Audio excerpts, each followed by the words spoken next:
हात धुन्छौ र साबुन पानीले धुन्छु नि कति बेला धुन्छौ र छिनछिनमै धुन्छु नि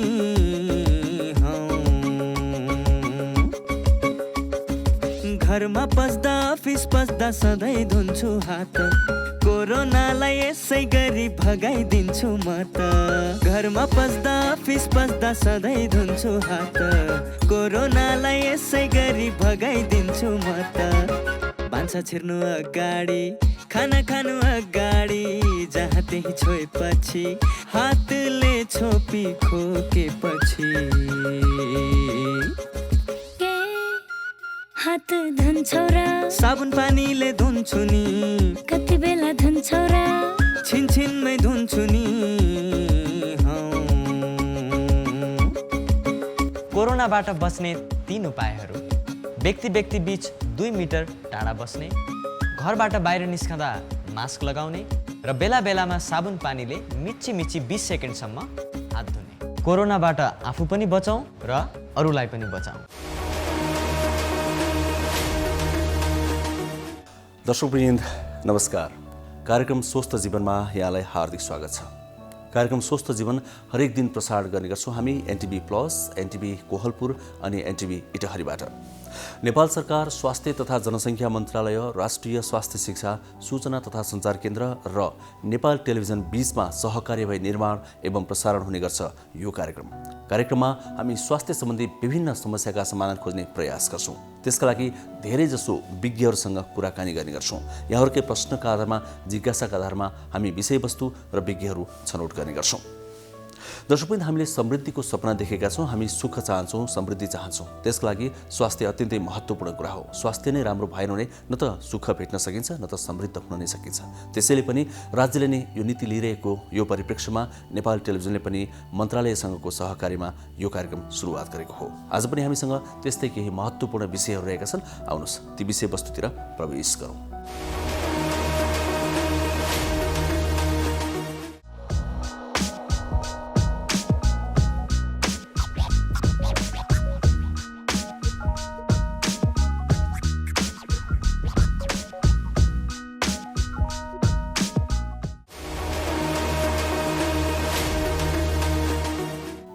दर्शकवृन्द, कार्यक्रमको सुरुवात गरौँ कोरोना भाइरसको प्रसङ्गबाट। सिङ्गो संसार नै यतिखेर कोरोना भाइरसको कारणले गर्दा आक्रान्त बनिरहेको छ। त्यसैले गर्दा वैज्ञानिकहरू यसको खोप बनाउन अर्थात् यस विरुद्धको खोप बनाउन दिनरात खटिरहेका छन्। केही सुखद समाचारहरू पनि आइरहेका छन्। केही समयभित्र भ्याक्सिन आउँछ भन्ने कुरामा आशा गर्न सकिने भएको छ। हो, यही भ्याक्सिन अर्थात् खोप सम्बन्धी प्रस्ताव र कार्ययोजना स्वीकृत गरिसकेको छ नेपाल सरकारले। अनि अर्को कुरा चाहिँ के भने PCR परीक्षण अर्थात् कोरोना भाइरसको परीक्षण अब निःशुल्क गर्नुपर्छ भनेर निजी अस्पतालहरूलाई पनि अनुदान दिने व्यवस्था गर्न लागि छ। यसपछि अब कोरोना भाइरसको परीक्षण निःशुल्क हुनेछ। देशभरि जुनसुकै अस्पतालमा गए पनि यो केही समयभित्रै हुँदैछ। हो, यस विषयमा विशेष रिपोर्ट आज हामी प्रस्तुत गर्दैछौँ। दर्शकवृन्द, पछिल्लो समयमा मधुमेहका रोगीहरू धेरै बढ्न थालेका छन्। हामी यो प्रसङ्ग पनि आज कार्यक्रममा उठाउँदैछौँ किनभने आज विश्व मधुमेह दिवस पनि हो। मधुमेहका रोगीहरूको डाटा हेर्दाखेरि चाहिँ पछिल्लो 4 दशकमा 4 गुणा बढेका छन् मधुमेहका रोगीहरू संसारभरि। खानपान, जीवनशैली लगायतका कुराहरूले मधुमेहका रोगीहरू हिजो आज धेरै बढेका छन्। कोरोना भाइरसको सङ्क्रमण हुने सम्भावना मधुमेहका रोगीलाई धेरै हुन्छ र सङ्क्रमित भएपछि पनि गाह्रो हुने गर्छ। त्यसले गर्दा यो विषयमा हामी एउटा सामग्री प्रस्तुत गर्दैछौँ। मधुमेहका रोगीहरूले यो बेलामा कसरी ध्यान दिने, कसरी बच्ने जस्ता कुराहरू त्यसमा हामी समेट्नेछौँ। एकजना विज्ञसँग हामीले कुराकानी गरेका छौँ। त्यसैगरी आजको कार्यक्रममा हामी एकजना निर्देशकको जीवनशैली पनि प्रस्तुत गर्दैछौँ। पछिल्लो समयमा हामीले मेरो जीवनशैली सेगमेन्ट मार्फत समाजका विभिन्न क्षेत्रका व्यक्तिहरूका जीवनशैली, स्वस्थ जीवनशैलीको बारेमा प्रस्तुत गर्ने गरेका छौँ। त्यो पनि आज हामी जोड्दैछौँ। सुरुमा भने केही सुखद समाचारहरू समेटिएको यो रिपोर्ट हेरौँ।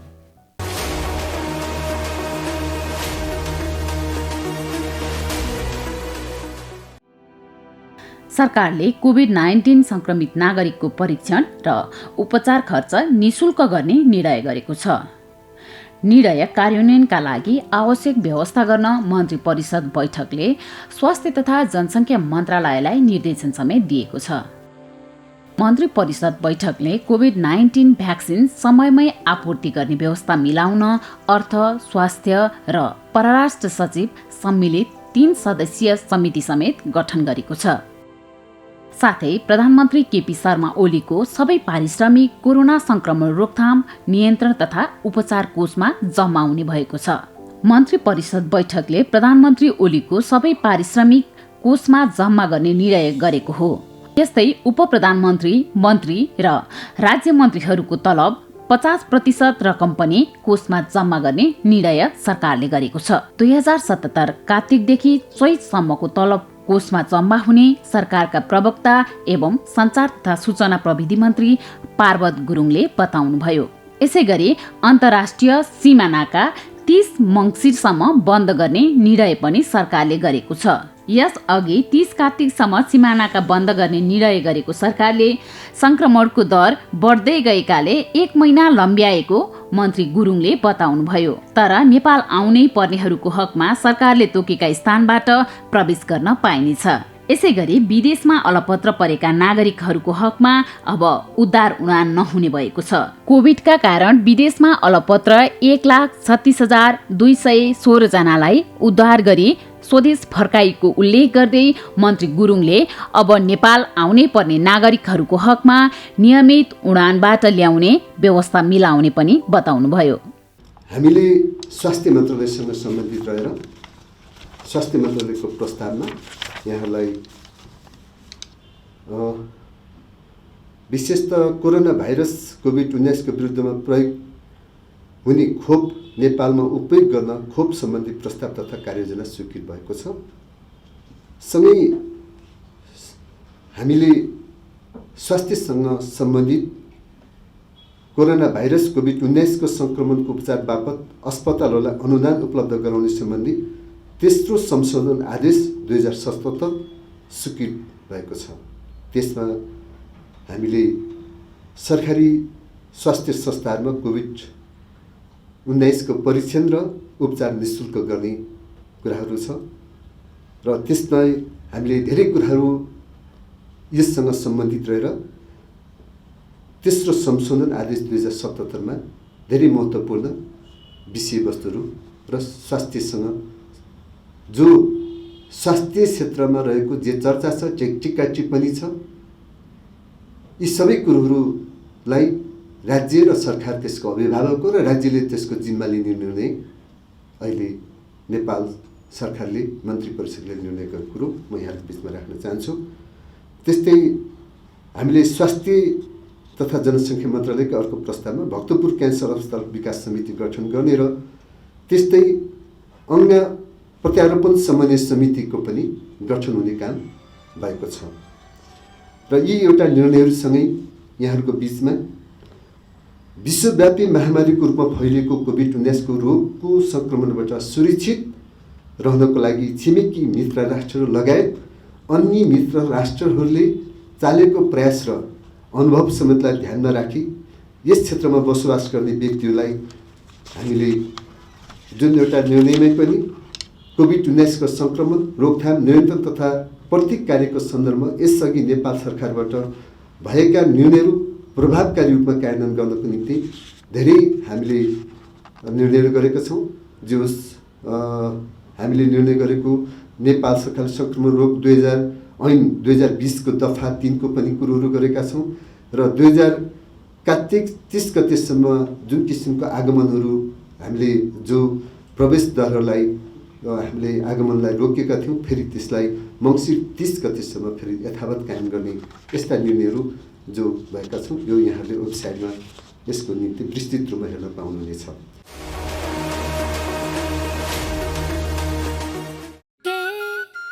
हात धुन्छौ र साबुन पानीले धुन्छु नि, कति बेला धुन्छौ र छिनछिनमै धुन्छु नि।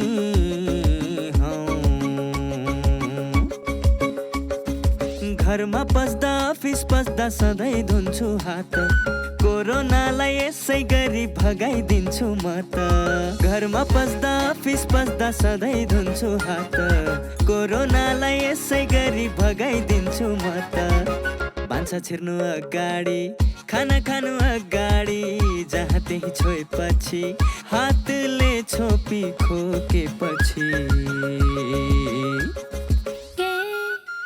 हात धुन्छौ र साबुन पानीले धुन्छु नि कति बेला धुन्छौ र छिनछिनमै धुन्छु नि कोरोनाबाट बच्ने 3 उपायहरू। व्यक्ति व्यक्ति बीच 2 मिटर टाढा बस्ने, घरबाट बाहिर निस्कँदा मास्क लगाउने र बेला बेलामा साबुन पानीले मिची 20 सेकेन्डसम्म हात धुने। कोरोनाबाट आफू पनि बचाउँ र अरूलाई पनि बचाउँ। सङ्क्रमितको सङ्ख्या बढेसँगै सबै व्यक्ति चाहिँ हस्पिटलमा राख्न सम्भव पनि हुँदैन र आवश्यकता पनि पर्दैन। त्यसको लागि चाहिँ हामीले के गर्नु पर्यो भने यदि हाम्रो घर छ अथवा हाम्रो फ्ल्याट छ भने हामी चाहिँ घरमा होम आइसोलेसनमा हामी छुट्टै कोठामा बस्ने वातावरण छ भने हामी चाहिँ होम आइसोलेसनलाई रोज्नुपर्छ। विभिन्न अध्ययनहरू के देखाएका छन् भने होम आइसोलेसनमा बसेको व्यक्तिको शारीरिक अवस्था, मानसिक अवस्था, आत्मबल हरेक कुरा चाहिँ उच्च हुने हुँदाखेरि उनीहरू चाहिँ छिटो चाहिँ निको भएको विभिन्न अध्ययनले चाहिँ प्रमाणित गरिसकेका छन्। हामी चाहिँ छुट्टै कोठामा बस्नु पर्यो, त्यो कोठाबाट बाहिर निस्किनु भएन। हामीले चाहिँ शौचालय सकभर चाहिँ पर्सनल भएको राम्रो। यदि पर्सनल छैन भने पनि हामीले शौचालयलाई साबुन पानी, सर्फ पानीले राम्रोसँग सफा गर्ने, चुक्कुलो ह्यान्डललाई चाहिँ डिटोल पानी अथवा स्पिरिटले चाहिँ सफा गर्ने। अनि त्यसपछि चाहिँ केही समय ड्राई भइसकेपछि मात्रै अरू परिवारहरूले प्रयोग गर्ने, यसरी चाहिँ गर्न सकिन्छ। त्यस्तै होम आइसोलेसनमा बसेको व्यक्तिलाई जस्तो चाहिँ भेन्टिलेसनको पनि आवश्यकता हुन्छ। त्यसले गर्दाखेरि झ्यालहरू चाहिँ राम्रोसँग खोल्ने, सकभर चाहिँ घाम लाग्छ भने त्यो अझ राम्रो हुन्छ। त्यस्तै चाहिँ आफूले प्रयोग गरेका भाँडाकुँडाहरू आफैले माझ्ने र जस्तो चाहिँ टावेलहरू भयो, त्यो रुमालहरू भयो, काइयो भयो, आफ्नो मोबाइल फोन, घडी, आफ्नो जुन सामानहरू हुन्छ ती सामानहरू चाहिँ आफूसँग भएका ती सामानहरूको चाहिँ सेयरिङ चाहिँ नगर्ने, परिवारले सेयरिङ नगर्ने र परिवारसँग हामीले सङ्क्रमित व्यक्तिले कुरा गर्दा पनि कम्तीमा पनि 6 फिटको दूरी कायम गर्ने र दुवै पक्षले चाहिँ मास्क लगाएर चाहिँ छोटो समयसम्म चाहिँ करिब 5 मिनट 10 मिनट चाहिँ कुरा गर्न सकिन्छ। यसरी गऱ्यौँ भने परिवारमा पनि सङ्क्रमण सर्दैन भने सङ्क्रमित व्यक्तिले पनि आफूलाई चाहिँ एउटा स्वस्थ महसुस गर्ने र आत्मबल चाहिँ बढ्ने हुन्छ। धुम्रपान, मद्यपान, सुर्ती सेवन जस्ता चाहिँ जो इम्युनिटी पावरलाई एकदमै घटाउँछ ती कुराहरू चाहिँ टोटली बन्द गर्नुपर्ने हुन्छ। त्यस्तै चाहिँ अर्को भनेको जस्तो ओडाले, टोल सुधार समितिले, सुरक्षाकर्मीले, स्वास्थ्य केन्द्रहरूले पनि जो होम आइसोलेसनमा बस्नु भएको छ उहाँहरूको चाहिँ निगरानी, अनुगमन पनि गर्नुपर्ने हुन्छ। र अर्को कुरा भनेको स्वास्थ्य कर्मीहरूले उहाँलाई बेला बेलामा फोन गरेर तपाईँले कस्तो छ, के छ भनेर यदि केही लक्षण छ भने त्यो अनुसारको उपचार गर्ने र यदि कडा लक्षण देखियो भने चाहिँ एम्बुलेन्समा हालेर उहाँलाई चाहिँ हस्पिटल लाने, त्यो खालको चाहिँ व्यवस्था चाहिँ गर्नुपर्ने हुन्छ।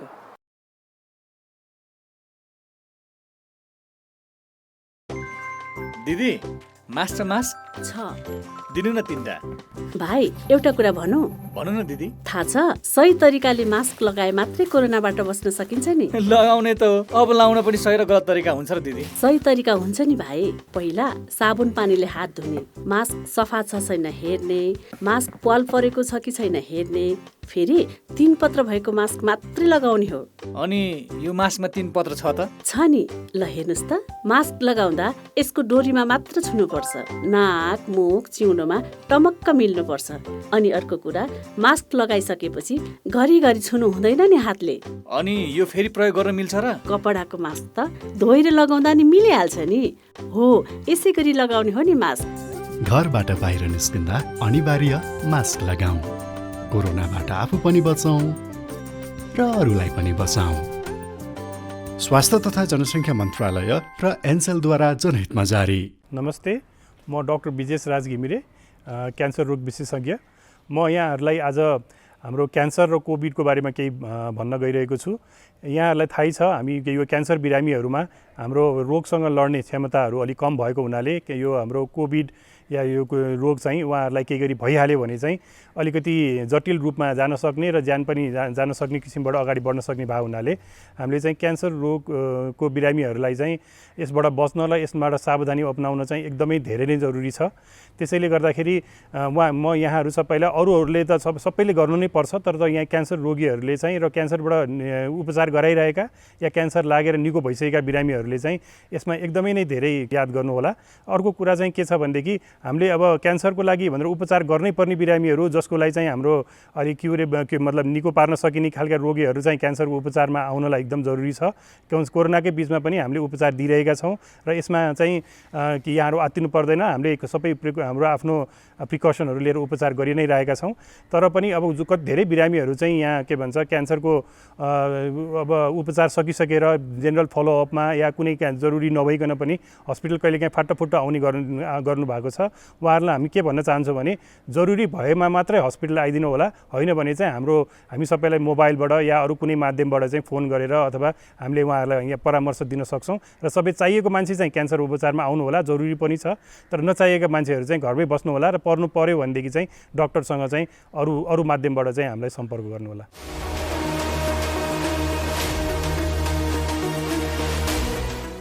दर्शकवृन्द, स्वागत छ कार्यक्रममा। यहाँलाई फेरि पनि स्वस्थ जीवन हेर्दै हुनुहुन्छ एनटिभी प्लसबाट, एनटिभी कोहलपुरबाट अनि एनटिभी इटहरीबाट। हामी हरेक दिन आउने गर्छौँ यो कार्यक्रम लिएर, 1 घण्टाको यो कार्यक्रम। अब प्रसङ्ग मधुमेहको। हामीले सुरुवातमा पनि भन्यौँ आज विश्व मधुमेह दिवस हो। मधुमेहका रोगीहरू धेरै बढ्दै गएका छन् पछिल्लो समयमा।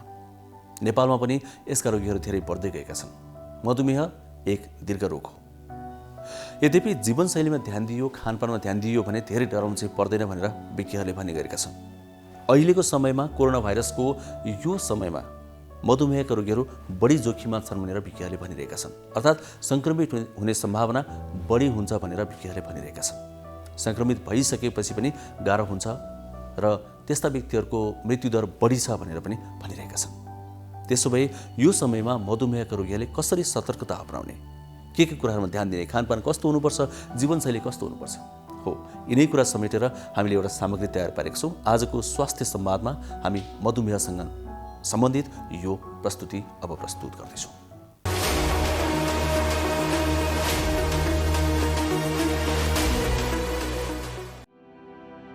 आज विश्व मधुमेह दिवस। असन्तुलित खानपानसँगैको विलासी जीवनका कारण मधुमेह रोगीको सङ्ख्या बढ्दै गएको छ। 4 दशकमा विश्वभर मधुमेहका रोगीहरू 4 गुणाले बढेका छन्। सन् 1991 देखि विश्वभर नोभेम्बर 14मा विश्व मधुमेह दिवस मनाउँदै आइएको छ। हाल विश्वमा 45 करोड भन्दा धेरै मधुमेहका बिरामी रहेको तथ्याङ्क छ। तीमध्ये 10% उच्च जोखिममा छन्। नेपाल पनि मधुमेहको उच्च जोखिममा रहेको छ। विकासोन्मुख देशहरूका जनता गरिबबाट धनी हुँदै जाँदा हुने विलासी जीवन र खानपानका कारण नेपाल जस्ता देशमा मधुमेहका रोगीहरू ह्वात्तै बढ्ने गरेका छन्। अहिले मधुमेह रोगी कोरोना भाइरसको संक्रमणको उच्च जोखिममा पनि छन्। मधुमेहको रोगी कोरोना भाइरसको संक्रमणबाट बच्न के गर्ने, यसबारे हामीले मधुमेह रोग विशेषज्ञ डाक्टर सुकान्ती शाहसँग संवाद गरेका छौँ। मधुमेह भनेको चाहिँ नि एउटा दीर्घकालीन रोग हो। अब सामान्य भाषामा भन्नुपर्दा चाहिँ नि रगतमा चिनीको मात्रा बढ्नु हो। मधुमेह भन्नुहोस् वा सुगर भन्नुहोस् वा चिनी रोग, डायबिटिज, यी सबै एउटै प्रकारको रोग हुन् है। अब हजुरको यो यदि मधुमेहकोमा रगतमा चिनीको मात्राले व्यवस्थापन गर्न सकियो भने लामो समयसम्म निरोगी भई बाँच्न सकिन्छ। तर त्यसरी नै यदि रगतको मात्रालाई नियमित राख्न सकिएन भने यसले चाहिँ नि हाम्रो शरीरको धेरै किसिमका महत्त्वपूर्ण अङ्गहरूलाई क्षति गराउँछ र जटिलताहरू निम्त्याउन सक्छ। जस्तो यो मधुमेहको लक्षणहरू चाहिँ के हुन्छ? अब लक्षणहरू भन्नुपर्दा के हो भन्दाखेरि हजुर 50% बिरामीहरूलाई मधुमेहको लक्षण नदेखिने पनि हुनसक्छ है। हेर्दा हिँड्दा उहाँहरू स्वस्थै हुनुहुन्छ, तर भित्रैभित्र चिनीको मात्रा बढिसकेको हुन्छ। तर बाँकी 50%मा चाहिँ नि लक्षणहरू भन्नुपर्दा सबैभन्दा धेरै देखिने चाहिँ नि यो एकदमै धेरै पानी प्यास लाग्ने, मुख एकदमै सुक्दै जाने है, राति पनि पिसाब फेर्नलाई उठिराख्नु पर्ने, दुब्लाउने, मांसपेशीहरू सुक्दै जाने, हजुरको यो यौन समस्या हुने, गुप्ताङ्गमा इन्फेक्सनहरू हुने, यस्तो प्रकारका विभिन्न किसिमका लक्षणहरू देख्न सकिन्छ। धेरै प्रकारका हुन्छन् भनिन्छ हैन? कस्ता प्रकारका हुन्छन् अलिकति बताइदिनु। अवश्य। हजुर डायबिटिजलाई मुख्यतः 4 भागमा बाँडिएको छ है। प्रथम भनेको प्रकार 1 डायबिटिज, टाइप 1 डायबिटिज मेलाइटस भन्छौँ। यो चाहिँ नि धेरै जस्तो 20 वर्षभन्दा मुनिका मानिसहरूलाई हुन्छ है। यो भनेको चाहिँ नि पहिला सुरु यसको प्रकार भन्दा पनि सुगर किन हुन्छ भनेर म अलिकति भन्न चाहन्छु हजुरलाई है। सुगर किन हुन्छ भनेर चाहिँ नि हामीले इन्सुलिनको बारेमा बुझ्नु जरुरी छ है। इन्सुलिन भनेको चाहिँ नि एउटा तत्त्व, हर्मोन भन्छौँ हामीले यसलाई इङ्ग्लिसमा, जुन चाहिँ नि हाम्रो शरीरको अग्नाशय प्याङ्क्रियाज भन्ने अङ्गबाट उत्पादन हुन्छ र कुनै प्रकारको समस्याले गर्दा यो प्याङ्क्रियाजबाट उत्पादन हुने इन्सुलिन राम्रोसित उत्पादन भएन वा उत्पादन भएको इन्सुलिनले हाम्रो शरीरमा राम्रोसित काम गर्न सकेन भने पनि डायबिटिज हुन्छ है। अब त्यसैले अब प्रकारमा भन्नुपर्दा प्रकार 1 मा चाहिँ नि इन्सुलिन बनाउने यो अग्नाशयमा एउटा बिटा कोशिका भन्ने हुन्छ, त्यो नै नष्ट भइदिन्छ क्या। त्यसैले इन्सुलिन नै बन्दैन र इन्सुलिन बिना बाँच्नै सकिँदैन यस्तो प्रकारमा। र धेरै जस्तो मानिसहरूलाई देखिने भनेको 2 प्रकारको हो टाइप 2 डायबिटिज। यसमा चाहिँ नि हाम्रो इन्सुलिन त बन्छ तर पर्याप्त मात्रामा बन्दैन हैन। इन्सुलिनको काम के हो? हाम्रो शरीरको चिनीलाई कोशिकाहरूभित्र लग्ने, मांसपेशीहरूभित्र लगेर ऊर्जा दिने। अनि इन्सुलिनले नै काम गरेन भने प्रकार 2 को डायबिटिज हुन्छ है। अनि तेस्रो भनेको जेस्टेसनल डायबिटिज मेलाइटिस, यो चाहिँ नि गर्भ अवस्थामा हुने डायबिटिज हो। यस्तो प्रकारको डायबिटिज चाहिँ नि महिलाहरूमा पहिलो पटक गर्भ अवस्थामा नै देखिन्छ। अनि चौथो भनेको अन्य प्रकार, यो चाहिँ नि हाम्रो इन्फेक्सनले गर्दा हुने कुनै प्रकारको औषधि, स्टेरोइड जातीय औषधि, क्यान्सरमा युज हुने औषधि, अङ्ग प्रत्यारोपण गरिसकेपछि चलाउने औषधिहरूबाट देखिने हर्मोनको समस्या इत्यादि। मुख्य गरेर 4 प्रकारको हुन्छ। अब यदि हजुरले भन्नुभयो नि 20 वर्षभन्दा मुनिका उमेरका मानिसहरूलाई उहाँहरूको चाहिँ नि लक्षण छ कि छैन है। किनभने प्रकार 1 डायबिटिजमा चाहिँ नि लक्षण देखिन्छ एकदमै छिटै, 1 महिनादेखि 2 महिनामा दुब्लाउँदै जाने, मैले भने जस्तै यो पिसाब धेरै हुने हैन, सुगर धेरै बढेर अब कहिलेका बेहोसै भइदिने त्यस्तो हुन्छ क्या। र जुन टाइप 2 हुन्छ नि कमनली देखिने, यो चाहिँ नि यदि हजुरलाई यो मधुमेह हुने जोखिम छ भने चाहिँ नि गराउनु पर्यो है। अब जोखिम पनि धेरै किसिमका हुन्छन्। मुख्यतः यो प्रकार 2 डायबिटिज चाहिँ नि हाम्रो अव्यवस्थित जीवनशैलीले गर्दा हुने हो क्या। भन्नुपर्दा अब शारीरिक भनौँ न सेडेन्टरी लाइफस्टाइल भन्छौँ क्या, निष्क्रियता, अनि मोटोपन, धुम्रपान गर्ने मानिसहरूमा हैन। अनि अर्को भनेको चाहिँ नि यदि उहाँहरूलाई पहिलादेखि नै हाई प्रेसरको समस्या छ, कोलेस्ट्रोल, बोसोको समस्या छ, वा महिला हुनुहुन्छ भने गर्भ अवस्थामा सुगर भएको छ हैन, यस्तो सबै लक्षण देखियो भने चाहिँ नि 40 वर्ष कटिसकेपछि चाहिँ नि अवश्य सुगरको जाँच गर्न अनिवार्य हुन्छ। गर्भवतीमा खास गरी किन सुगर देखिन्छ भन्दा एउटा त मैले हजुरलाई इन्सुलिनको बारेमा भने, इन्सुलिनले राम्रोसित काम गर्दैन, तर साथै महिलाहरूको शरीरका साथै हर्मोनमा पनि धेरै परिवर्तन आउँछ क्या प्रेग्नेन्सीमा। अब धेरै किसिमका कर्टिसोल, ग्रोथ हर्मोन, एस्ट्रोजन, प्रोल्याक्टिनहरू हर्मोन बढ्छ। यी हर्मोनको काम पनि चिनी बढाउने हो क्या। र यति बेला यदि इन्सुलिनले काम गरेन भने चाहिँ नि मधुमेह हुन्छ। र जटिलता चाहिँ नि बच्चामा पनि आउन सक्छ, आमामा पनि आउन सक्छ। तर जटिलता तब आउँछ जब सुगरलाई नियन्त्रण राख्न सकिँदैन हैन। औषधि खाएर खानपिन विचार गरेर व्यायाम गरेर सुगरलाई नियन्त्रण राख्यो भने जटिलताहरू आउँदैन, स्वस्थै हुन्छ आमा बच्चा दुवैजना। गर्भवतीले चाहिँ कसरी त्यो आफूलाई सुरक्षित बनाउन सक्छ? त्यो औषधिहरूको प्रयोग घरेलु औषधि हुन्छ कि अरू खानपिनमा बार्ने हुन्छ कि के हुन्छ बताइदिनु? यसको लागि चाहिँ नि पहिला सुरु गर्भवती हुनुभन्दा अगाडि यदि मैले भने नि तपाईँलाई मधुमेह हुने जोखिमहरू के हुन्, यदि उहाँहरूलाई यस्तो जोखिम छ भने प्रेग्नेन्सी प्लान गर्नुभन्दा अघि नै एउटा स्क्रिनिङ गर्नु पर्यो सुगर जाँच गरेर। सजिलै छ, खाली पेटमा गर्ने, 75 ग्राम ग्लुकोज खाएको 2 घन्टामा दिने र एउटा HbA1c भन्ने हुन्छ, त्यो जाँचेर थाहा पाउन सकिन्छ। र यदि त्यति बेला पनि देखिएन तर प्रेग्नेन्सीको दौरान उहाँलाई लक्षणहरू देखियो, जोखिमताहरू छन्, रिस्क फ्याक्टरहरू छ भने 24 हप्ता भइसकेपछि एकचोटि फेरि सुगरको जाँच गर्ने, अनि त्यति बेला चाहिँ नि थाहा हुन्छ मधुमेह छ कि छैन भनेर। अहिले यो कोरोना कहरको बिचमा पनि डायबिटिजका समस्या भएका मान्छेहरूलाई विशेष गरी अलि बढी सङ्क्रमणले च्याप्यो भने समस्या हुन्छ भन्ने खालको कुराहरू पनि विज्ञहरूबाट आइरहेको अवस्था छ। ठ्याक्कै के हो यो कुरा चाहिँ? हजुरले एकदम ठिक भन्नुभयो। अब यो पहिला सुरु किन हामी मधुमेहका बिरामीहरूको सङ्क्रमण हुने जोखिम बढी छ है भन्नुपर्दा चाहिँ नि मधुमेहका बिरामीहरू हामीले इङ्ग्लिसमा इम्युनो कम्प्रोमाइज स्टेटमा हुनुहुन्छ भन्दाखेरि उहाँको रोग प्रतिरोधक शक्ति एकदमै कमजोर हुन्छ हैन। त्यसैले कोभिड-19 मात्र नभनौँ न, जुनै पनि प्रकारको भाइरस ब्याक्टेरियाले चाहिँ नि शरीरमा सजिलैसित आक्रमण गर्न सक्छ क्या। हाम्रो शरीरले त्यो भाइरसप्रति लड्न सक्दैन। अब मधुमेह मात्र नभनौँ न, अरू किसिमका दीर्घ रोगहरू, मुटुका रोग, क्यान्सर होस्, ट्रान्सप्लान्ट गरेको बिरामीहरू अथवा किडनीका समस्याहरू, उहाँहरूको पनि यही नै हो, रोग प्रतिरोधात्मक शक्ति कमजोर भएर हो। र मधुमेहमा अर्को किन खतरा बढी छ भन्दाखेरि यदि मधुमेहका रोगीहरूमा सुगर राम्रोसित नियन्त्रण भएन भने रगतमा चिनीको मात्रा त बढी हुने भयो र यस्तो बेलामा भाइरसले आक्रमण गर्न अझ सजिलो हुन्छ क्या। चिनीको मात्रा बढी हुने पर्यावरणमा भाइरस अझ राम्रोसित बाँच्न सक्छ क्या। अनि यसले गर्दा जटिलताहरू पनि निम्तिन सक्छ र भाइरसबाट निको हुने रिकभरी टाइम पनि बढ्न सक्छ क्या हजुर। त्यसैले मधुमेहका बिरामीहरू चाहिँ नि अवश्य जोखिममै हुनुहुन्छ कोभिड-19बाट। कसरी बस्ने त यो समयमा बताइन्न। अब नियमित अस्पताल जानुपर्ने पनि हुनसक्छ, यो समयमा कसरी उहाँहरू चाहिँ जोगिने त? हजुर, अब मधुमेहका बिरामीहरूले अब अवश्य आफ्नो एउटा जीवनशैलीलाई ठिक गरेर राख्नुपर्छ। अब यस्तो महामारी होइन, विश्वव्यापक महामारी कोभिड-19 को बेलामा अब हरेक पटक अस्पताल जान त गाह्रो हुन्छ नि होइन, लकडाउन हुन्छ, अस्पतालमा अलिकति भिड हुन्छ।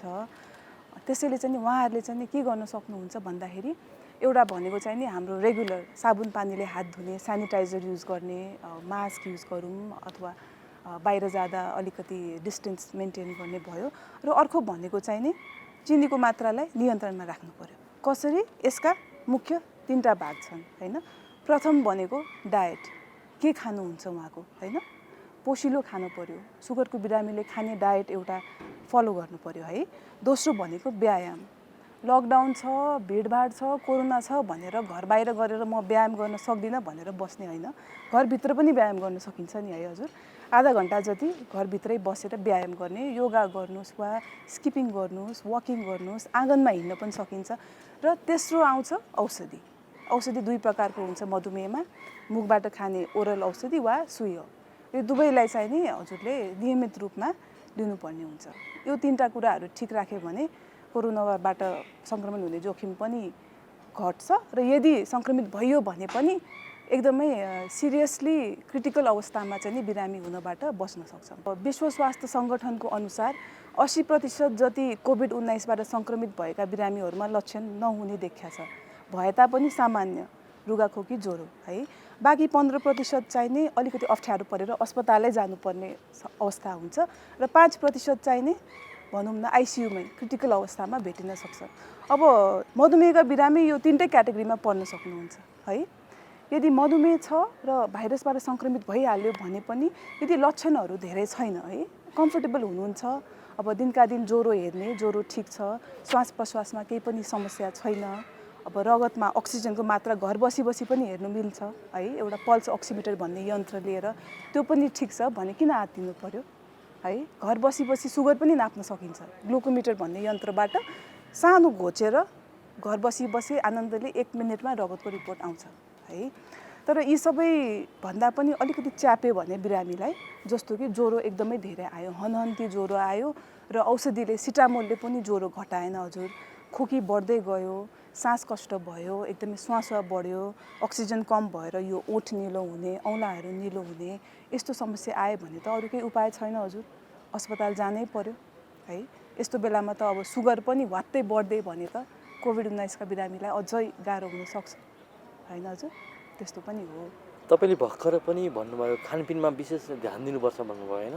यो जस्तो अब यो कोरोना भाइरस को संक्रमण बढ्दै पनि छ, यो सन्दर्भमा ठ्याक्कै यो डायबिटिजका बिरामीहरूले कस्तो खानपिन खानुपर्छ बताइदिनु न।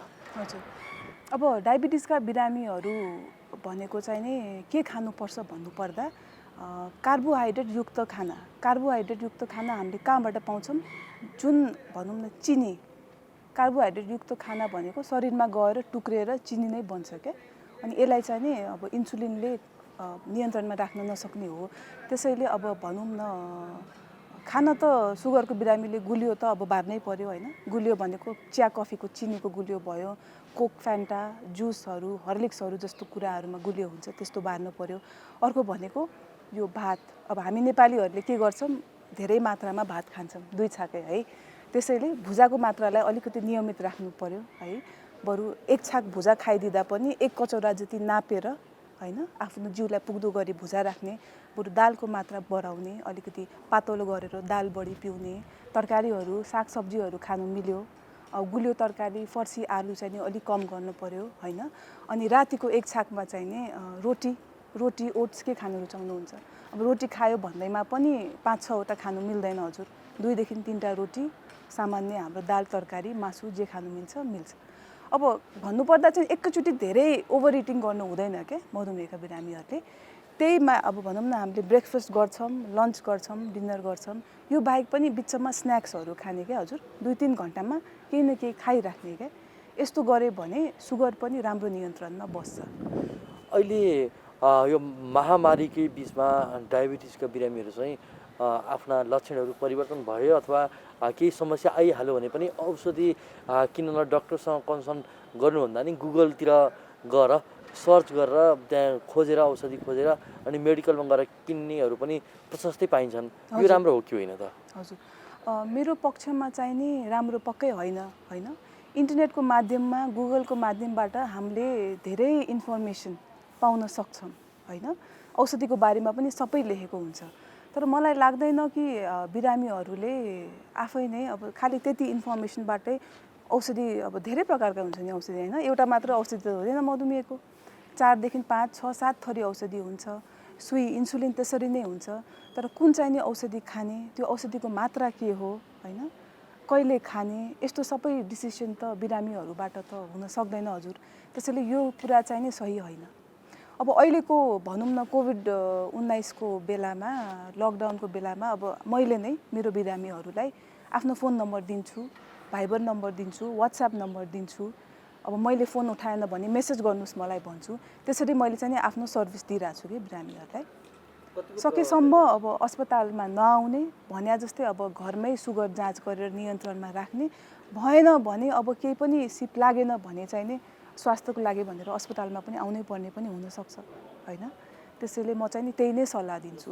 जस्तो हाम्रो सुगरको बिरामीको पनि धेरै भनौँ न, यदि उहाँहरूको सुगर नियन्त्रणमै छ, एकदमै बढी सुगर बढिएको छैन भन्दाखेरि त्यस्तो अवस्थामा चाहिँ नि अब ग्लुकोमिटर मैले यहाँलाई भने नि, म उहाँहरूलाई भन्छु बिहान खाली पेटको सुगर के आउँछ, खाना खानुहोस्, औषधि खानुहोस्, 2 घन्टापछिको सुगर के आउँछ मलाई मेसेज गरेर पठाइदिनुहोस्।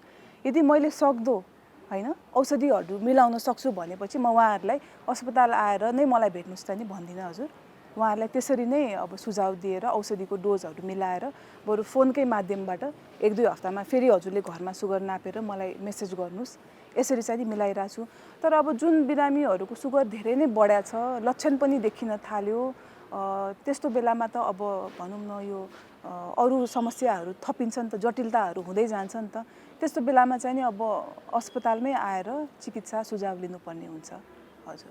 तपाईँले यो महामारीको बिचमा पनि काम गरिरहनु भएको छ, ठ्याक्कै भनिदिनु न तपाईँलाई यो महामारीको बिचमा बिरामीहरूको सेवा गरिरहँदाखेरि कस्तो अनुभूति भयो? हजुर, अब महामारीको बेलामा मलाई के लाग्यो भन्दाखेरि जुन हाम्रो बिरामीहरू हुनुहुन्छ नि मधुमेहका, भनौँ न जुन पनि हर्मोनको मधुमेह, थाइरोइडहरू, यो समस्या चाहिँ नि दीर्घकालीन हुन्छ है। उहाँहरूलाई महिना, 2 महिना, 3 महिनामा फलोअप त अवश्य चाहिन्छ होइन। यस्तो बेलामा चाहिँ नि अब उहाँहरू बिचारा धेरै अब यो भ्याली बाहिरका बिरामीहरू आउनु पनि सक्नु हुँदैन, क्षति त भएको छ उहाँहरूलाई होइन। तर अब हामीले पनि सकेसम्म अब यो टेलिमेडिसिनको माध्यमबाट, अनलाइन डक्टरको सेवाको माध्यमबाट सकेसम्म मद्दत त गरि नै रहेछौँ है। तर अब अहिले त लकडाउन खुलिसकेपछि त हामीहरू अस्पतालमै गएर अपोइन्टमेन्टहरू पनि लिइरहेछौँ। कोभिडकै बिरामी हो भने पनि अलग्गै गएर फिभर क्लिनिकमा गएर भनौँ न आफूले चाहिँ पिपिईहरू लाएर सकेसम्म सावधानीपूर्वक कोभिड-19 का बिरामीलाई पनि हेरेर सेवा दिइ नै रहेछौँ। अब सेवा त रोक्नु भएन नि हजुर, जति जे महामारी भए पनि बिरामीहरूलाई त सजिलो पारिदिनै पर्यो। त्यसैले अब यसरी नै गरिरहेछौँ। तर अब जोखिम त छ हामीलाई पनि होइन। अब अहिले हरेक दोस्रो तेस्रो डक्टरको फ्यामिलीमा कोही न कोही इन्फेक्टेड भयो भनेर हुन्छ। अब हामी नै हो खास एक प्रकारले इन्फेक्सन लग्ने होइन। अब घरमा बच्चा हुन्छ, बुढो मान्छेहरू पनि होइसिन्छ होइन। अब तर सकेसम्म हामीले पनि सामाजिक दूरी कायम गरेर इनकेस त्यस्तै अब कोभिडकै केस हेऱ्यो भने घरमै अलग्गै छुट्टै एउटा कोठामा आइसोलेसन बसेर छुट्टै खाना खाएर पनि बसिरहेछौँ। त्यसैले हामीलाई पनि अहिले गाह्रो छ, बिरामीहरूलाई पनि अहिले गाह्रो नै छ। यो डायबिटिसको बिरामीले पनि छुट्टै आइसोलेसन बस्दा राम्रै हुन्छ? डायबिटिसको बिरामी कोभिड-19बाट यदि सङ्क्रमित भयो भने त अवश्य नै हो, तर यसै पनि अब उहाँहरूलाई सङ्क्रमित छैन भने पनि आइसोलेसन त नभनौँ, तर सामाजिक दूरीमा चाहिँ नि बसौँ, आफूले सावधानीपूर्वक मास्क लाउने, सेनिटाइजर युज गर्ने। अब अफिस जाने मान्छेहरू पनि अब अफिस जानै पर्यो होइन, त्यति बेला पनि अब अफिस जाँदाखेरि सकेसम्म हातहरू चाहिँ मुखतिर नलाने, कपालहरूतिर नलाने, यस्तो गरेर घरमा गए पनि नुहाइ-धुवाइ गरेर लगाएको लुगा फेरेर होइन, त्यसपछि मात्र आफ्नो भनौँ न फ्यामिलीलाई गएर भेटौँ। सकेसम्म हामीले गर्नु सक्ने अब त्यही नै हो होइन हजुर। हामी अन्तिममा पनि छौँ। यो ठ्याक्कै डायबिटिसको बिरामीले आफूलाई बचाउनका लागि खास के गर्नुपर्छ? यो डायबिटिसका बिरामीले आफूलाई बचाउनको लागि सर्वप्रथम एउटै मात्र यसको उत्तर छ, सुगरलाई नियमित कन्ट्रोलमा राख्नु पर्यो। र सुगरलाई नियमित कन्ट्रोलमा कसरी राख्ने भन्दाखेरि फेरि पनि त्यही कुरा दोहोरिन्छ, सठिक खानपिन, रेगुलरली प्रतिदिन व्यायाम गर्नु पर्यो, तेस्रो चाहिँ नि आफूले लिने औषधिको मात्राहरू नियमपूर्वक लिनु पर्यो। र म एउटा अझ कुरा भन्न चाहन्छु यो कोभिडको बिचमा है, एउटा हामीले पढ्दाखेरि एउटा स्ट्रेस हाइपरग्लाइसिमिया भन्ने हुन्छौँ क्या, एउटा टर्म छ। यो भनेको चाहिँ के हो भन्दाखेरि जब बिरामीलाई कुनै पनि प्रकारको स्ट्रेस भनौँ न, बिरामी हुन्छ, निमोनिया भयो, ज्वरो आयो, खोकी लाग्यो, त्यस्तो बेलामा के हुन्छ भन्दाखेरि यो स्ट्रेसले गर्दा पनि सुगर बढाउँछ क्या। अनि घरमा बसी अब अहिले कोभिड-19कै बेला भनौँ न, बिरामीहरूले कतिजनाले के गर्नुहुने रहेछ भन्दाखेरि अब मलाई ज्वरो आछ, मलाई गाह्रो छ, मलाई खाना पनि रुचिरहेको छैन, अब त्यसैले म औषधि डोज मिस गरिदिन्छु, औषधिको मात्रा घटाइदिन्छु भनेर बस्नुहुने रहेछ होइन। यो कारणले उल्टा झनै क्षति भयो क्या उहाँहरूलाई। एक त सुगरले गर्दा चिनीको मात्रा बढ्नु, अर्को भनेको यो स्ट्रेसले गर्दा चिनीको मात्रा बढ्नु क्या।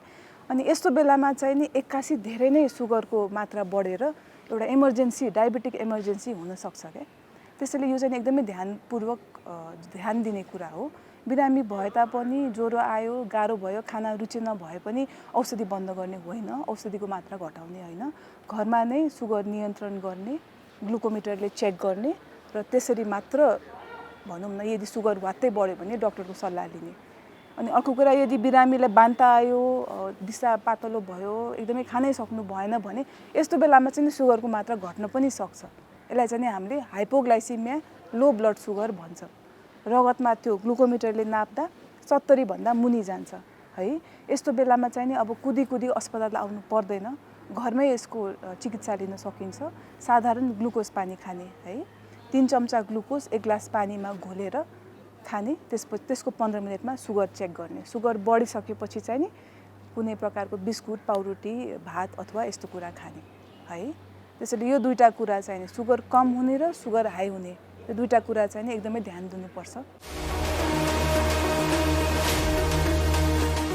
कोरोनाबाट बस्नलाई हो, बस्नलाई हो, यो कुरा बुझौँ हामी सबैले, यो कुरा बुझौँ हामी सबैले।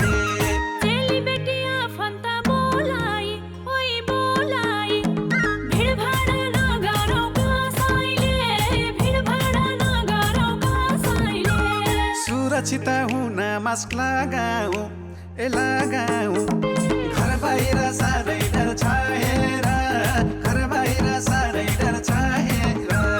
साथी भाइ भेट हुँदा बसौँ है, बसौँ है, 2 मिटर टाढा भएर, 2 मिटर टाढा भएर। सोचे झै कोरोना रहेनछ, सोचे झै कोरोना रहेनछ। हामी सबै कोरोनाको उच्च जोखिममा छौँ। सतर्कता अपनाउनुहोस्। जो जहाँ हुनुहुन्छ त्यही नै बसेर चाडपर्व मनाउनुहोस्। फोनबाटै आशीर्वाद आदान प्रदान गरी अनावश्यक यात्रा नगर्नुहोस्। कोरोनाबाट आफू र आफ्नो परिवारलाई बचाउनुहोस्। स्वस्थ रहौं, उमङ्ग बाँडौं। यो वर्ष सुरक्षाका साथ पर्व मनाऊ। नमस्कार। अहिले सबैलाई कोरोना संक्रमण हुने हो कि भन्ने डर लागिरहेको छ। यही डरका कारण अति आवश्यक उपचारका लागि पनि अस्पताल नजाने गरिएको समेत पाइएको छ। यदि तपाईँ अस्वस्थ महसुस गरिरहनु भएको छ भने कृपया स्वास्थ्यकर्मीको सल्लाह लिनुहोस् अथवा स्वास्थ्य संस्था जानुहोस्। बाहिर निस्किँदा कोरोना सर्ने डरले घरमै बस्दा रोग झनै बल्झिन सक्छ। अति आवश्यक कामका लागि घर बाहिर जाँदा सबै खाले स्वास्थ्य सतर्कता अपनाउनु भयो भने कोरोना संक्रमणको डर हुँदैन। नमस्ते, म डाक्टर रितेश थापा, म एउटा मनोचिकित्सक हो। अहिले यो कोरोनाको महामारीमा हामी सबैजना छौँ। यसले गर्दाखेरि हामी सबैलाई असर परिरहेको छ। तर मैले एउटा चिकित्सकको नाताले भन्नुपर्दाखेरि यो पनि अरू रोग जस्तै यो कोरोना पनि एउटा रोग हो। यसबाट हामी सबैजनाले सामान्य उपायहरू अपनाएर बच्न सक्छौँ। त्यही भएर कोही पनि व्यक्तिलाई चाहिँ कोरोना सङ्क्रमित व्यक्तिलाई हेला नगरौँ, किनभने कोरोना त हाम्रो 10 दिन 14 दिनमा हामी ठिक हुन्छौँ उपचार गरेर या नगरी पनि सेल्फ आइसोलेसन ठिक हुन्छौँ। तर जुन मानसिक यातना जुन भोग्नुपर्छ त्यो हेलाले अवहेलनाले गर्दाखेरि त्यो चाहिँ पछिसम्म पनि लामो समयसम्म पनि रहिरहन सक्छ। तर त्यसबाट हामी टाढै रहने कोसिस गर्नुपर्छ। त्यही भएर हामीले कोरोना सङ्क्रमित अथवा ठिक भएर आइसकेको व्यक्तिहरूलाई चाहिँ मद्दत गर्ने, उहाँहरूलाई हौसला प्रदान गर्ने र हामीले के गर्न सक्छौँ उहाँहरूको स्वास्थ्यको लागि, भविष्यको लागि त्यतातिर बढी ध्यान दिन सक्यौँ भने हामी सबैजना मिलेर यस कोरोना महामारीसँग लड्न सक्छौँ र जित्न सक्छौँ।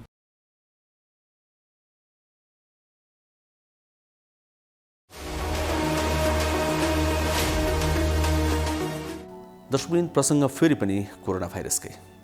हामीले नचाहेर पनि धेरै लिइरहनुपर्छ यो नाम, नचाहेर पनि धेरै सुनिरहनुपर्छ यो शब्द, किनभने हामी सबैले यसबाट बच्नु अहिलेको सबैभन्दा ठुलो आवश्यकता हो। कोरोना भाइरसको सङ्क्रमणबाट बच्ने, सङ्क्रमित भइहालियो भने त्यसबाट बाहिर निस्कने अर्थात् उम्कने सबैभन्दा उत्तम उपाय भनेको जीवनशैली नै हो। हामीले स्वस्थ जीवनशैली अपनाउन सक्यौँ भने, सतर्क रहन सक्यौँ भने, शरीरको रोग प्रतिरोधात्मक क्षमता बढाउन सक्यौँ भने हामी त्यसबाट बच्न सक्छौँ। त्यसो भए समाजका केही विभिन्न क्षेत्रका व्यक्तिहरू जो सामाजिक व्यक्ति हुने गर्छन्, कलाकार हुने गर्छन् या कोही प्रोफेसनल हुने गर्छन्, त्यस्ता व्यक्तिहरू कसरी बचिरहेका छन् त? कस्तो जीवनशैली अपनाइरहेका छन् त्यस्ता व्यक्तिहरूले, ताकि हामीले पनि त्यो जीवनशैलीबाट केही सिक्न सकौँ। हो, अब हामी त्यही मेरो जीवनशैली प्रस्तुत गर्दछौँ। एकजना निर्देशकसँग हामीले त्यसका लागि कुराकानी गरेका छौँ। आउनुहोस् यो सामग्री हेरौँ।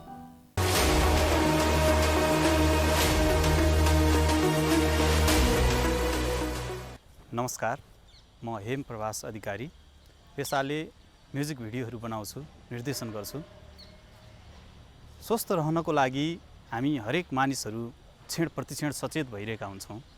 तर कहिलेकाहीँ हामीले सोचे जस्तो भइदिँदैन पनि, किनभने हामी एउटा प्राकृतिक प्राणी भएको हुनाले प्रकृतिका उतार चढावहरूलाई सँगै सामना गर्दै अगाडि बढ्नुपर्ने हुन्छ। विभिन्न किसिमका जो इकोसिस्टमका कुराहरू हुन्छन्, सोसियो सिस्टमका कुराहरू हुन्छन्, जसलाई हामीले आफ्नो नियन्त्रणमा लिन सक्दैनौँ। यो संसारमा चलिरहन्छ, यो एउटा चक्रीय प्रक्रियामै गइरहन्छ। यस्तो बेलामा पनि हामीले आफूलाई स्वस्थ तन्दुरुस्त राख्नको लागि आफूले ती आइपर्ने बाधा व्यवधानहरूलाई सामना गर्न सक्ने क्षमताको अभिवृद्धि गराउनुपर्ने हुन्छ।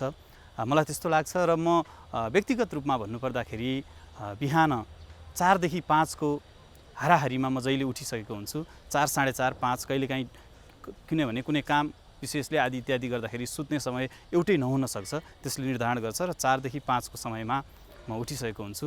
उठ्ने बित्तिकै पहिलो काम भनेको तातो पानी पिउने।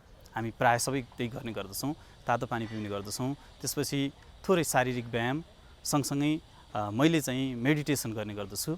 मेडिटेसन गरिसकेपछि मैले आफ्नो मस्तिष्कमा भएका विभिन्न उतार चढावहरू, विचारहरूको उच्छलनहरूलाई चाहिँ केन्द्रीकृत गर्न मलाई सहयोग पुर्याउँछ भन्ने मलाई लाग्छ। कम्तीमा पनि 10 देखि 15 मिनट हामी एकाग्र भएर बस्ने बित्तिकै मस्तिष्कले ती खजमजिएका डाटाहरूलाई सङ्कलन गर्ने काम गर्दछ जस्तो मलाई लाग्छ। त्यति भइसकेपछि बिस्तारै अब आफ्नो नित्य क्रियाकलापहरू गरिन्छ। अनि चिया नास्ता त्यसपछि हुन्छ। अनि बिस्तारै अब हामीले यो चिसो समय पनि आइरहेको छ र मैले चाहिँ मुख्य गरी घाम ताप्ने गर्दछु। घाम तापिसकेपछि बिस्तारै खाना खाने समय हुन्छ। खाना खाइसकेपछि चाहिँ म बाहिर निस्किन्छु। अब यो अहिले विविध परिस्थितिले चाहिँ यो वातावरणलाई अलि अर्कै बनाइरहेको, हाम्रो परिवेशलाई अर्कै बनाइरहेको र हाम्रो जीवनशैलीमा पनि प्रत्यक्ष त्यसले प्रभाव पारिरहेको हुनाले अहिले बाहिर हिँड्दा अथवा बाहिर निस्किँदा पहिले जस्तो अवस्था छैन। त्यसकारणले हामीले सरकारले निर्धारण गरेको स्वास्थ्य सम्बन्धी मापदण्डहरूलाई पनि अवलम्बन गर्नुपर्ने देखिन्छ। त्यसो त WHO ले निर्धारण गरेका मापदण्डहरू, स्वास्थ्य सम्बन्धी मापदण्डहरू पनि छन्। त्यसलाई पूर्णतया पालना गरेर अगाडि बढ्दा हामी आफू पनि स्वस्थ रहन हामीलाई सहयोग पुर्याउँछ र हाम्रो माध्यमबाट अरूलाई पनि सचेत रहँदै स्वस्थ रहनलाई यसले टेवा पुर्याउँछ भन्ने मलाई लाग्छ। त्यसो हुनाले मास्क लगाउने, सेनिटाइज गर्ने आदि इत्यादि हामी सबै गर्ने गर्दछौँ।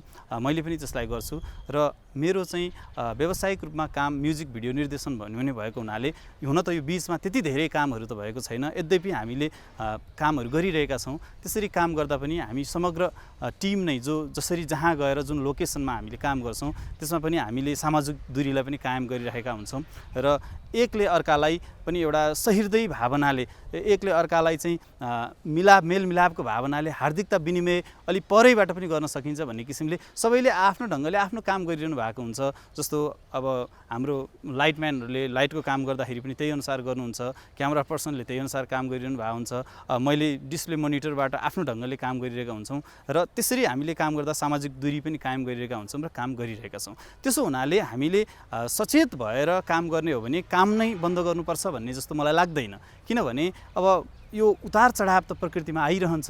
त्यसरी प्रकृतिमा आइरहेको उतार चढावलाई हामीले त्यसलाई समन्वयात्मक ढङ्गले कसरी आफूलाई सहज र समयानुकूल किसिमले चाहिँ ती सन्दर्भहरूलाई परिमार्जित गरेर आफू अनुकूल बनाउने भन्ने कुरा नै महत्त्वपूर्ण कुरा हो। त्यसो हुनाले अब हाम्रो चाहिँ यो म्युजिक सम्बन्धी काम हुने, भिडियो सम्बन्धी काम हुने भएको हुनाले म्युजिक स्टुडियोतिर हामी गइरहनु पर्ने हुन्छ। त्यस्तो त हामी विभिन्न लोकेसनमा गएर सुट गरिरहनु पर्ने हुन्छ। यसरी जाँदा पनि हामीले अन्य मानिसहरूले भन्दा अझ बढी सतर्कता अपनाउनु पर्ने हुन्छ, किनकि आज हामी जुन मानिससँग भेट भइरहेको हुन्छ, जहाँ भइरहेको हुन्छ, जुन किसिमको कुरा भइरहेको हुन्छ, भोलि फेरि हामी अर्को मान्छेसँग भेट गर्नुपर्ने बाध्यात्मक अवस्था हाम्रो यो कार्यशैलीले त्यस्तो निर्धारण गरिरहेको छ। त्यसो हुनाले हामी अझ बढी सचेत हुनुपर्दछ भन्ने मलाई लाग्छ र त्यसैले हामीले चाहिँ स्वास्थ्य सम्बन्धी मापदण्डहरूलाई अवलम्बन गर्दै सामाजिक दूरी कायम गर्दै हामीले काम गरिरहेका छौँ र त्यसरी दिउँसोको समयमा काम भइसकेपछि जब हामी बेलुकी फर्कन्छौँ, म फर्कन्छु, बेलुकी फर्किसकेपछि घर पुगेपछि दिनभरि प्रयोग गरेका कपडाहरूलाई सुरक्षित तरिकाले अर्को ठाउँमा व्यवस्थापन गरिन्छ, त्यस्तो गर्ने गरेका छौँ र बेलुकीको खाना खाइसकेपछि फेरि पुस्तकहरू पढ्ने हाम्रो नियमित काम जो छ, पुस्तक पढ्ने गर्दछु म पनि र केही सृजनशील क्रियाकलाप पनि गर्नुभएको हुनाले एक्लै बसेर सृजना कुनै पनि कुराको एउटा नयाँ कुराहरू ल्याउनको लागि, जस्तो मैले भिडियो निर्देशन गर्नको लागि पनि कुनै पनि गीत सुनिसकेपछि त्यसमा मैले नयाँ किसिमको स्टोरी बनाउँछु। यस्ता विभिन्न सृजनात्मक क्रियाकलापहरू गर्दाखेरि चाहिँ म एक्लै बस्ने गर्दछु र लामो समय कहिलेकाहीँ 1 घन्टा 2 घन्टा 3 घन्टासम्म पनि म एक्लै बस्ने गर्दछु र एक्लै बसिसकेपछि सृजना भन्ने कुरा चाहिँ लेख्ने भन्दाखेरि पनि अथवा त्यसलाई चाहिँ बाहिर लिपिबद्ध गर्ने भन्दा पनि पहिले चाहिँ सोच्ने कुरा हो र त्यसलाई पत्ता लगाउने कुरा हो, आविष्कार गर्ने कुरा हो भन्ने मलाई लाग्छ। त्यसरी आविष्कारको सिलसिलामा त्यसले जति पनि टाइम लिन सक्दछ, कहिलेकाहीँ छोटो समयमा पनि हामी नयाँ कुराको आविष्कार गर्न सफल भइरहेका हुन्छौँ भने कुनै अलि लामो समयमा पनि त्यो सम्भव नभइरहेको हुन्छ। यसरी एक्लै बसेर मैले सृजनाको आविष्कार गर्नतर्फ आफूलाई केन्द्रित गर्ने गर्दछु र सुत्नु अगाडि जहिले पनि मैले 10 देखि 15 मिनट मेडिटेसन गर्छु र दिनभरि आफूले गरेका क्रियाकलापहरूको आत्मसमीक्षा पनि त्यतिखेरै हुन्छ र भोलिको समयमा अब कसरी फेरि म बिहान उठ्छु र त्यो बिहानको घाम जस्तै उज्यालो भएर आफ्नो जिन्दगीलाई कसरी अगाडि बढाउँछु भन्ने विषयमा केन्द्रीकृत गर्न पनि मेडिटेसनले हामीलाई सहयोग पुर्याइरहेको हुन्छ र मेडिटेसन पछिको जब हामी सुत्छौँ, सुत्तेपछिको त्यो समय भनेको राम्रोसँग एउटा निद्रा लाग्नको लागि पनि त्यसले मद्दत पुर्याउँछ। मलाई चाहिँ त्यस्तो भइरहेको छ। त्यस कारणले गर्दाखेरि हामीले परिस्थितिमा जे जस्ता किसिमका घटना परिघटना अथवा सन्दर्भहरू आउँछन्, समाजमा जस्तो किसिमको उतार चढाव वा परिवर्तनहरू आउँछन्, त्यसबाट चाहिँ हामी आत्तिएर भन्दाखेरि पनि अझ सचेत भएर ती कुराहरूलाई, ती अप्ठ्याराहरूलाई कसरी सृजनामा रूपान्तरण गर्ने त, ती अप्ठ्याराका बीच पनि आफूलाई स्वस्थ र तन्दुरुस्त राख्नको लागि हामीले केही कुराहरू जस्तो खानेकुराहरूमा पनि मौसमी खानेकुराहरूमा बढी जोड दिने, त्यसो त नियमित शारीरिक व्यायाम गर्ने, सकिन्छ भने मेडिटेसन गर्ने, ठिक समयमा सुत्ने र ठिक समयमा बिहानको चाहिँ ब्रह्म मुहुर्त भनेर हाम्रो चाहिँ एउटा पूर्वीय सभ्यताले जो भन्ने गर्दछ 4 देखि 5 को समयमा हामी उठिसक्ने र केही भएन भने पनि 1-2वटा पुस्तकहरू पढ्ने अथवा चाहिँ आफूलाई सङ्गीत सम्बन्धी चाहिँ रुचि छ भनेदेखि कुनै मधुर आवाजमा हामी कुनै सङ्गीतहरू सुन्न सक्छौँ। यस्तै भन्ने छैन, आफूलाई कस्तो किसिमको सङ्गीततर्फ आफू केन्द्रीकृत हुन सक्छौँ अथवा चाहिँ कुन किसिमको सङ्गीतले आफूलाई एउटा मजधारमा लैजान्छ अथवा चाहिँ हाम्रो खज्मजिएका चाहिँ विभिन्न भावनाहरूलाई केन्द्रीकृत गर्न मद्दत पुग्दछ, त्यस्तो किसिमको क्रियाकलाप गर्दाखेरि स्वस्थ हुन सकिँदो रहेछ। अथवा चाहिँ स्वस्थ तरिकाले जब हामी स्वस्थ हुन्छौँ, स्वस्थ भएपछि कुनै पनि क्रियाकलापहरूलाई राम्ररी गर्न सम्पन्न गर्न सक्दछौँ। त्यसैले मैले चाहिँ अहिले पहिलो प्राथमिकता पहिलेदेखि नै अहिले पनि र पहिले पनि मैले चाहिँ स्वास्थ्यलाई दिइराखेको छु। अब अहिले यो कोरोना महामारीको बेलामा सबैभन्दा महत्त्वपूर्ण कुरा भनेको मास्क हो सुरक्षाको लागि। त्यसैले मास्कको बारेमा चाहिँ थाहा पाउनु एकदमै जरुरी छ। अहिले धेरैले मास्कको प्रयोग गरिरहनु भएको छ, तर जतिले प्रयोग गरिरहनु भएको छ उहाँहरूले पनि यो राम्रो तरिकासँग प्रयोग नगरिरहेको अवस्था छ। त्यसैले मैले अहिले मास्कको बारेमा यो कसरी यसलाई सही तरिकाले प्रयोग गर्ने भन्ने बारेमा यहाँहरूलाई म केही कुराहरू बताउन चाहन्छु। मास्क मोटामोटी रूपमा हामीले 3 प्रकारका अहिले देखिराखेका छौँ। पहिलो प्रकार भनेको यो N95 मास्क छ। यो N95 मास्क भनेको यस्तो प्रकारको छ। यो N95 मास्कमा पनि 2 प्रकारको छ। एउटा यस्तो भल्भ भएको छ, यहाँ यस्तो भल्भ छ यसमा, र अर्को थरीमा चाहिँ भल्भ छैन। त्यसैले यो N95 मास्कमा भल्भ भएको र भल्भ नभएको गरी 2 प्रकारको छ। र अर्को यो सर्जिकल मास्क छ। यो सर्जिकल मास्क सबैभन्दा धेरै प्रयोग भइरहेको यो सर्जिकल मास्क हो। र तेस्रो चाहिँ कपडाले बनाएको, घरमै कपडाले बनाएको मास्क छ। अब यो मास्क लगाउँदाखेरि हामीले के कुरा थाहा पाउनुपर्छ भने अब यसलाई राम्रोसँग नाक र मुख छोपिने गरी लगाउनुपर्छ। यसरी राम्रोसँग नाक र मुख छोपिने गरी मास्क लगाउनुपर्छ। र मास्क लगाउँदाखेरि यो भागमा समाउनुपर्छ। यो भागमा मास्कमा समाउनु हुँदैन कि यो कानमा अड्काउने भागमा समाएर अनि यसलाई यस प्रकारले लगाउनुपर्छ। टप्प हुने गरी नाक, गाला, तलको चिउडो कतैबाट पनि हावाभित्र बाहिर नआउने गरी यो लगाउनुपर्छ। र अहिले फुकाल्दाखेरि पनि यो पछाडिपट्टि कानको पछाडि फुकालेर यसरी फुकाल्नुपर्छ। र मास्क लगाउँदाखेरि र फुकाल्दाखेरि हात चाहिँ धुनुपर्छ। यो जरुरी छ कि हातले चाहिँ मास्कलाई छुन हुँदैन। यो पहिलो कुरो हो। दोस्रो कुरो, अब यो मास्क अब कहिलेसम्म लगाइरहने, यो आज लगाउने भोलि पर्सि कहिलेसम्म लगाउन मिल्छ भन्दाखेरि यो N95 मास्क बलियो छ। यसलाई तपाईँले पुनः प्रयोग गर्न सक्नुहुन्छ। यो महँगो पनि छ। यो स्वास्थ्य कर्मीहरूले प्रयोग गर्नुहोस् भनेर हामीले धेरै जस्तो जोड दिइराखेका छौँ। यसलाई चाहिँ लगाइसकेपछि घरमा गएर एकचोटि पखालेर साबुन पानीमा पखालेर घाममा सुकाइदिँदाखेरि हुन्छ भने यो सर्जिकल मास्क जुन चाहिँ धेरै आम नागरिकहरूले प्रयोग गरिरहनु भएको छ, यसलाई दोहोऱ्याएर प्रयोग गर्न हुँदैन। यो डिस्पोजेबल हुन्छ। एकचोटि लगाएपछि यसलाई फाल्नुपर्छ। तर अब केही कारणले गर्दा यसलाई दोहोऱ्याएर फेरि प्रयोग गर्नु पर्यो भने यसलाई धुन हुँदैन। धोएपछि यो बिग्रन्छ। यसलाई घाममा सुकाइदिनु भयो, राम्रोसँग घामको किरणमा सुकाइदिनु भयो भने त्यो फेरि यसलाई प्रयोग गर्न सकिन्छ। कम्तीमा यसलाई 1 देखि 2 घन्टा चाहिँ घाममा सुकाउनुपर्छ। त्यसैले यो मास्कको बारेमा हामीले यति कुरा। अर्को कुरा के छ त भन्दाखेरि मास्क, कपडाको मास्क पनि उत्तिकै प्रभावकारी छ। अब कपडाको मास्क तपाईँले 3वटा लेयर, 3वटा तहको कपडाको मास्क बनाउन सकिन्छ। र त्यसलाई घरमा मजाले धोएर त्यसलाई घाममा सुकाएर पुनः प्रयोग गर्न सक्नुहुन्छ। त्यसैले मास्कै नलगाउनुभन्दा जस्तो प्रकारको मास्क भए पनि मास्क लगाउन उचित हुन्छ। र अहिले कोरोना भाइरसबाट बच्ने सबैभन्दा महत्त्वपूर्ण हतियार भनेको मास्क नै हो। त्यसकारणले यो मास्कलाई चाहिँ सही तरिकाले लगाउनुहोस् भन्ने मैले अनुरोध गर्न चाहन्छु।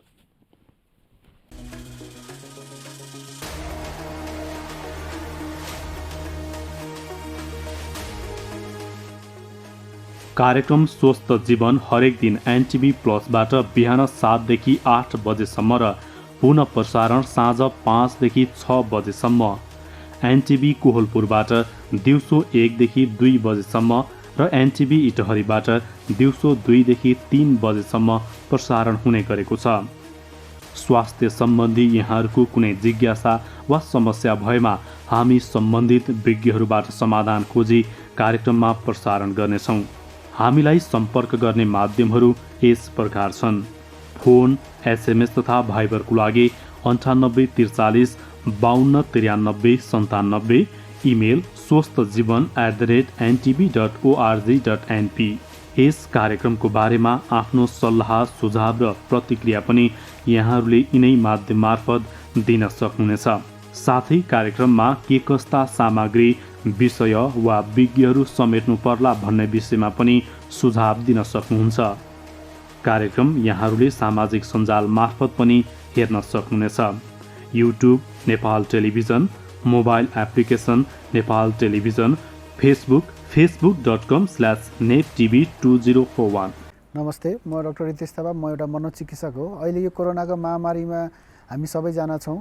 यसले गर्दाखेरि हामी सबैलाई असर परिरहेको छ। तर मैले एउटा चिकित्सकको नाताले भन्नुपर्दाखेरि यो पनि अरू रोग जस्तै यो कोरोना पनि एउटा रोग हो। यसबाट हामी सबैजनाले सामान्य उपायहरू अपनाएर बच्न सक्छौँ। त्यही भएर कोही पनि व्यक्तिलाई चाहिँ कोरोना सङ्क्रमित व्यक्तिलाई हेला नगरौँ, किनभने कोरोना त हाम्रो 10 दिन 14 दिनमा हामी ठिक हुन्छौँ उपचार गरेर या नगरी पनि सेल्फ आइसोलेसन ठिक हुन्छौँ। तर जुन मानसिक यातना जुन भोग्नुपर्छ त्यो हेलाले अवहेलनाले गर्दाखेरि त्यो चाहिँ पछिसम्म पनि लामो समयसम्म पनि रहिरहन सक्छ।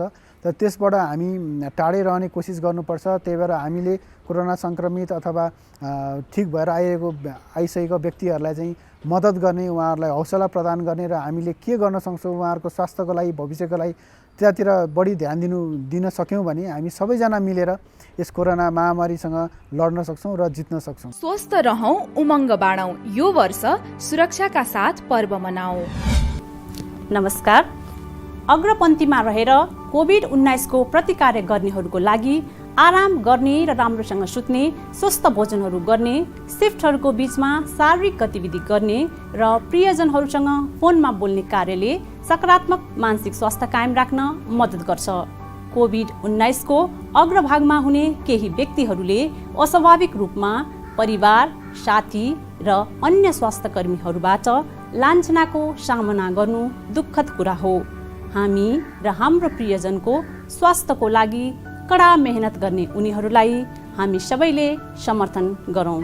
नमस्कार, म डाक्टर प्रदीप गिमाली, नेपाल स्वास्थ्य अनुसन्धान परिषदको कार्यकारी प्रमुख हिसाबले बोल्दैछु कि अहिलेको महामारीको अवस्थामा कुनै पनि भ्याक्सिन अथवा ड्रगहरू यसको उपचारको लागि अथवा प्रिभेन्सनको लागि चाहिँ फाइनल भएको नभएको अवस्थामा अहिले जुन नेपाल सरकार स्वास्थ्य मन्त्रालयले तयार गरेको छ जनस्वास्थ्यका मापदण्डहरू, त्यसमा मुख्यतः तीनटा कुराहरू छन्। त्यो भनेको एउटा सोसल डिस्टेन्सिङ, भौतिक दूरी, पहिला सामाजिक दूरी भनिन्थ्यो, त्यसपछि गएर मास्कको उचित प्रयोग, विभिन्न खालका मास्कहरू छन्, र त्यसपछि सेनिटाइजर अथवा सेनिटाइजेसन भन्दाखेरि यी तीनटा कुराहरू अनिवार्य रूपमा चाहिँ पब्लिकले पालना गर्नुपर्छ भनिएको छ।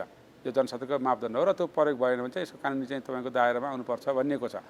र यही क्रममा स्वास्थ्य मन्त्रालयको रिक्वेस्टमा नेपाल स्वास्थ्य अनुसन्धान परिषदले काठमाडौँभित्रका विभिन्न सङ्घ संस्थाहरू, त्यसपछि गएर चाहिँ तपाईँको पब्लिक प्लेसेसहरू अथवा सपिङ मल, होइन, बस स्ट्यान्ड लगायतका ठाउँहरू चाहिँ गएर हामीले विभिन्न ठाउँमा चाहिँ अध्ययन गऱ्यौँ काठमाडौँमा NHRC को लिडरसिपमा। र त्यहाँ हामीले अध्ययन गर्दा के देखियो भने सामाजिक दूरीको अवस्था हेऱ्यौँ, मास्कको चाहिँ प्रयोग कस्तो छ भनेर हेऱ्यौँ, र त्यसै सेनिटाइजेसनको अवस्था कस्तो छ भनेर त्यसमा के देखेको छ भने जम्मा हामीले चाहिँ लिएका चाहिँ 45 डाटामध्ये होइन 72% चाहिँ तपाईँको मानिसहरूले मास्क लगाउनुहुन्छ भनेको अर्थ 27 समथिङले मास्क लगाएको छैन, 28% भनौँ होइन, मास्क लगाएको छैन। त्यस्तै गरी चाहिँ तपाईँको सेनिटाइजको स्थिति हेर्दाखेरि 60% चाहिँ हात सेनिटाइजेसन गरेको छ हरेकचोटि काममा भन्ने देखिएको छ। र सोसल डिस्टेन्सिङको हामी कुरा गऱ्यौँ, सामाजिक दूरी, भौतिक दूरीको कुरा गऱ्यौँ। भौतिक दूरीको कुरा गर्दाखेरि हामीले भौतिक दूरीको त 2 मिटरको बिचमा हुनुपर्छ भनिएको छ, अवस्थामा जाँदाखेरि चाहिँ त्यो चाहिँ ग्याप राखिएको छ होइन। तर प्रयोग गरेको मान्छे एकदम थोरै देखियो कि तपाईँको चाहिँ गएर 31% मान्छेहरूमा मात्र चाहिँ तपाईँको चाहिँ गएर भौतिक दूरीको उचित प्रयोग गरेको देखियो। र अहिलेको जस्तो महामारीको अवस्थामा मैले यहाँलाई पनि भने prevention is better than cure भन्ने कुरा चाहिँलाई आत्मसात गर्नु चाहिँ जरुरी देखिन्छ। र यसरी चाहिँ तपाईँको चाहिँ गएर हामीले यसलाई पालन नगर्दाखेरि रोगहरू चाहिँ हामीले घरमै बस्न निम्ताएका हुन्छौँ। र हरेकचोटि चाहिँ अब के बुझ्नु पऱ्यो भने हरेक व्यक्तिले मसँग कोही नजिक आउँदैछ भने त्यो मान्छे 2 मिटर बिचमा छ कि छैन, ग्यापमा बस्नुहोस् भन्ने चाहिँ भन्नु पऱ्यो, माइन्ड गर्नु भएन आउनुले पनि। र मास्कको उचित प्रयोग गर्नुपर्छ भनेर सम्झाउनु पऱ्यो, गर्न लगाउनु पऱ्यो, भन्नु पऱ्यो, हरेक व्यक्तिको दायित्व। र सेनिटाइजेसन विषयमा चाहिँ हामी सचेत हुनु पऱ्यो। गर्दाखेरि के भन्नु पर्ने, अर्कोलाई पनि कोरोना लगाइसकेको छ, मलाई लाग्न सक्छ भनेर त्यो खालको चाहिँ तपाईँको चाहिँ मापदण्ड फलो गऱ्यो भने हामीलाई कोरोना लाग्ने सम्भावना अत्यन्त न्यून हुन्छ। त्यस कारणले गर्दा यो औषधि भ्याक्सिनको लागि पछि कुद्नु पर्दैन र जनस्वास्थ्यको मापदण्ड फलो गरौँ। र यसमै भलाइ छ, एज अ डाक्टरको नाताले, एज अ रिसर्चरको नाताले, रिसर्चबाट पनि देखिएको छ होइन, तपाईँको चाहिँ तथ्यले पनि भनेको कुरा भन्दाखेरि यहाँहरूलाई यो आग्रह गर्न चाहन्छु नेपाल स्वास्थ्य अनुसन्धान परिषदको तर्फबाट र एउटा व्यक्तिगत डाक्टरको तर्फबाट। धन्यवाद। स्वास्थ्य सम्बन्धी महत्त्वपूर्ण नम्बरहरू। स्वास्थ्य सम्बन्धी कुनै पनि जानकारी र सहयोगका लागि स्वास्थ्य तथा जनसङ्ख्या मन्त्रालयका हटलाइन नम्बरहरू 1115 र 1133 वा मोबाइल नम्बर 98512 55839। एम्बुलेन्स सेवाको लागि 102 र 112। वैदेशिक रोजगारीको क्रममा स्वास्थ्यमा समस्या भएमा अन्य सहयोग वा जानकारी आवश्यक परेमा श्रम रोजगार तथा सामाजिक सुरक्षा मन्त्रालयको हटलाइन नम्बर 1141, शान्ति सुरक्षा र अन्य सहयोगका लागि नेपाल प्रहरीको नम्बर 100, सशस्त्र प्रहरी बलको नम्बर 1114, रगत आवश्यक परेमा ब्लड बैंकको नम्बर 01 42 25 344। सार्वजनिक हितका लागि नेपाल टेलिभिजन।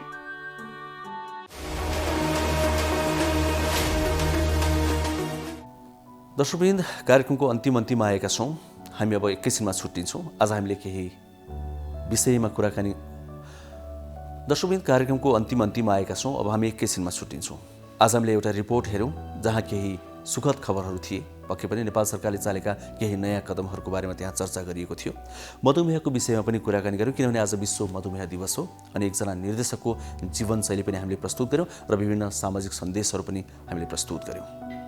यो कार्यक्रम यहाँहरूले एनटिभी प्लस, एनटिभी कोहलपुर र एनटिभी इटहरीमा मात्र होइन, विभिन्न सामाजिक सञ्जालहरू मार्फत पनि हेर्न सक्नुहुन्छ। आफूलाई अनुकूल परेको समयमा युट्युबमा हेर्न सक्नुहुन्छ, नेपाल टेलिभिजनको मोबाइल एप्लिकेसनमा हेर्न सक्नुहुन्छ, वेबसाइटमा पनि हेर्न सक्नुहुन्छ।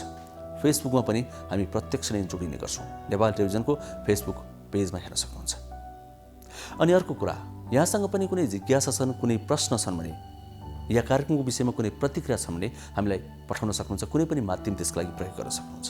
हामीलाई फोन गर्न सक्नुहुन्छ, हामीलाई SMS गर्न सक्नुहुन्छ, हामीलाई भाइबर पनि गर्न सक्नुहुन्छ त्यही नम्बरमा, या हामीलाई इमेल पनि गर्न सक्नुहुन्छ। यी सम्पूर्ण ठेगानाहरू हामीले स्क्रिनमा देखाइरहेका छौँ। कार्यक्रमबाट छुट्टिन्छौँ अब, किनभने 1 घन्टा पुग्ने आँटेको छ। हामी तिहारको समयमा छौँ। यहाँहरूलाई तिहारको हार्दिक शुभकामना पनि भन्छौँ र यो सँगसँगै के पनि भन्छौँ भने तिहार मनाउने क्रममा या कुनै पनि चाडपर्व मनाउने क्रममा भाइरसबाट सङ्क्रमित भइन्छ कि भनेर सतर्क बनौँ। तिहार त फेरि पनि आउँछ, जमघट धेरै नगरौँ। हामी बाँचिरह्यौँ भने अर्को वर्ष पक्कै पनि मनाउन पाइन्छ तिहार। हामी भोलि फेरि आउँछौँ आजकै समयमा। आजलाई हामी सबैलाई बिदा दिनुहोस्। हस्त, नमस्कार।